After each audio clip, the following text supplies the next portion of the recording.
50లో hall size ఎంత? Kitchen with hall ఎలా ఉంటుందని చెప్పడానికి ఇది ఒక వండర్ఫుల్ డిజైను. దీంట్లో కిచెన్ బాగా సెట్ చేశారు, ఇది ఇంపార్టెంట్. కిచెన్ అండ్ పూజ గది,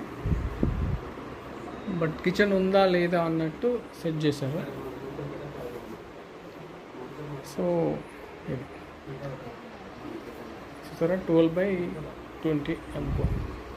మళ్ళీ దీంట్లో కూడా 2 బెడ్రూమ్స్. లోపలికి వెళ్తే మెయిన్ బెడ్రూము, పాప బెడ్రూమ్ వచ్చేసి ఇది. దీనికి దూరకెదురుగా విండో అండ్ డిజైన్ కూడా బాగా వచ్చింది interior. Right, next main bedroom size okay, కొంచెం చిన్న మోడిఫికేషన్స్ ఉన్నాయి. Okay, it's fine.